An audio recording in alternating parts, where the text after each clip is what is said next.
রাজ্যের মুখ্যমন্ত্রীকে জড়িয়ে সামাজিক মাধ্যম ব্যবহার করে কুরুচিকর পোস্ট করার অভিযোগে গতকাল গভীর রাতে মঙ্গল কলুই নামে এক যুবককে অ্যারেস্ট করেছে পুলিশ। এই ঘটনার পরপর রাজ্য জুড়ে ব্যাপক প্রতিক্রিয়া তৈরি হয়, বিশেষ করে সামাজিক মাধ্যম গোটা ঘটনা ব্যাপকভাবে ভাইরাল হয়ে যায়। তবে দীর্ঘ প্রায় 12 ঘন্টা আটক করে রাখার পর পুলিশের তরফ থেকে মঙ্গল কলুইয়ের বিরুদ্ধে আনীত অভিযোগের কিছুই প্রমাণ করা যায়নি, যার পরিপ্রেক্ষিতে তাকে ছেড়ে দেওয়া হয়। এই ঘটনার পরিপ্রেক্ষিতে ব্যাপকভাবে প্রতিক্রিয়া তুলে ধরেছে মঙ্গল কলুই সহ তার পরিবার। তাদের বক্তব্য হচ্ছে, পুলিশ যে কোনো তদন্তের জন্য কাউকে ডেকে আনতে পারে, তবে এইভাবে দীর্ঘ প্রায় 12 ঘন্টা আটকে রাখাটা অনৈতিক বলে দাবি সামনে এসেছে। এদিকে মঙ্গল কলুই সংবাদ মাধ্যমের সামনে প্রতিক্রিয়া দিতে গিয়ে দাবি করেছেন, পুলিশ ডাকলে সাহায্য সহযোগিতা করবেন। এখানে উল্লেখ করা প্রয়োজন, মঙ্গল কলুইকে তুলে আনার সময় পশ্চিম থানার ওসি রানা চ্যাটার্জি সহ এডিশনাল এসপি ধ্রুবনাথ নিজে উপস্থিত ছিলেন। প্রশ্ন উঠছে, পুলিশ কোনো তথ্য প্রমাণ ছাড়া এভাবে একজন ব্যক্তিকে তুলে এনে কি প্রমাণ করতে চাইছে? বিভিন্ন মহল থেকে দাবি উঠছে, তবে কি শুধুমাত্র মুখ্যমন্ত্রী বা একটা অংশের স্নেহধন্য হওয়ার জন্য পুলিশ সত্যিকারের অর্থে নিজেদের ঊর্ধ্বের গরিমা বিসর্জন দিয়ে চলেছে? তবে আর যাই হোক না কেন, এই ঘটনায় আরও একবার যে রাজ্যের পুলিশের মুখ পুড়েছে, এটা কিন্তু বলা যায় হলফ করে।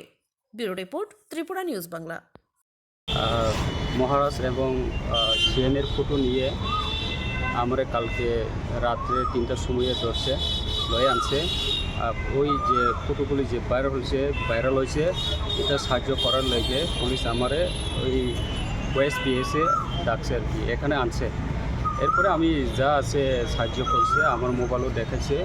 এরপরে আমার থেকে কোনো প্রুফ নাই, পুলিশ আমার অনেক সাহায্য করছে আর আমার কোনো দোষ নাই। আর সামনে যে কোনো হইলে আমি পুলিশের সাহায্য করবো।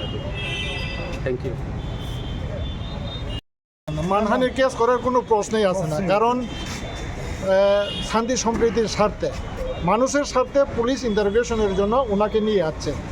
তবে ঠিক আছে, 12 ঘন্টা যেটা রাখছেন এটা বেআইনি, কিন্তু শান্তি সম্প্রীতির স্বার্থে এবং ইনভেস্টিগেশনের স্বার্থে ওরা নিয়ে আসছে এবং এটা হয় অনেক সময়।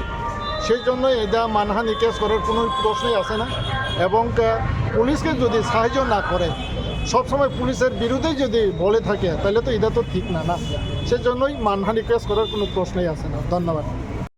মিস ইনফরমেশনও মঙ্গল রমৈতি ভুজা, কিন্তু পুলিশ রমৈতো ওখানে মিয়া হরনি 3টাও তাও প্রায় 3:30 বাজিও প্রায় 24 ঘন্টা প্রায় 12 ঘন্টা তনকা থানাও আবো কাছে হ্যারাসমেন্ট নংখা, কিন্তু হইবানো বরং উঠছি তাই যে ও জায়গা যে অভিযান দंनाय বন সাকান যে অমক কিন্তু নরক আইনি ফাতারও থাকা বন যে 12 ঘন্টা মহাকেও থানাও তনমান আবো আইনি বিषय খবজাইয়া। তবে হাইবানো স্বীকার খাইনার কাজে পুলিশনো হেল্প ফাইনা নাঙ্গো গ্রেটার ইন্টারেস্ট হয়তো তামনাই আবো নতই তাই কত সানান থাকলিয়া, কিন্তু হাইবানো 12 ঘন্টা যে পুলিশ যে হ্যারাসমেন্ট হয় মানে আবনে এগেনস্ট মানহানিব কেস খাইবানো আইন যত নিয়াগুন দङ হয়েছে। কারণ বাকি কিন্তু আ জায়গাও মানহানি কেস ফাইনাল প্রশ্ন সব ফাইলিয়া, কারণ অরণি যেটা উচি ব্যক্তিগতভাবে আংবাইব সিনে যা তে খরচ অফিসার বরং বিহেভিয়ার কাহাম এবং বরক যে তামনাই গ্রেটার ইন্টারেস্ট যেটা তামনাই শান্তি সম্প্রীতিনি স্বার্থে সে जों হাইকে বনো কক সঙ্গানি বাকি মাতুই ভাইও চিনিব চালিয়া হানে। কারণ বাকি ও জায়গা বরক চাইয়া গছিকা, কারণ বাকি ও জায়গা তাই কোনো মিসআন্ডারস্ট্যান্ডিং বা যে আবার একে তামনাই মানহানি কেস ফাইনাল প্রশ্ন ফালিয়া। তবে আং নাইনাই ইন ফিউচারও বা পুলিশ রংনো কইনাই মহাইকে কেব মিডিয়া ন বা কোনো পাবলিক পার্সন ন অবাকে হ্যারাসমেন্ট খাইতেন এবং হ্যারাসমেন্ট তাংতেন। ওকে যদি মহাই বারবার হাঁকে তো পাবলিক যদি খাঙ্কাই নিশ্চয় পাবলিক ব আইনি দ্বারস্থ দंनानै বাদ দंनाय, কারণ বাকি মহাই মিসআন্ডারস্ট্যান্ডিং তাংতেন আবো নানি রিকোয়েস্ট দंनाय। স্যার বখা তাবাতে ইয়খা এ বত বন কোন কেস করে ইয়গিয়া বন এরেস্ট খাইয়া জাস্ট ইন্টারোগেশন নি বাকি জাস্ট বরং হেল্প নি বাকি বন তুই ফেকে বনরম থানে কে কুন চুকলি রদ তং স্যার চুকলি রক দंगाबो তো সাইমিয়া বা চুকলি দंगान को गया, কারণ আনি বিশ্বাস পুলিশ নি উপর আং বিশ্বাস খাইও এবং আবো চুকলি খাইনান को गया এবং কেবনি को গাই কেবো চুকলি রো এই যে পুলিশ বরং রমইতি ফেনে আবো হাইলাং বিশ্বাস খাইয়া এবং আর কোনো পুলিশ নি বা কেবনি চুকলি দंगने আং বিশ্বাস খাইয়া। হামবাই।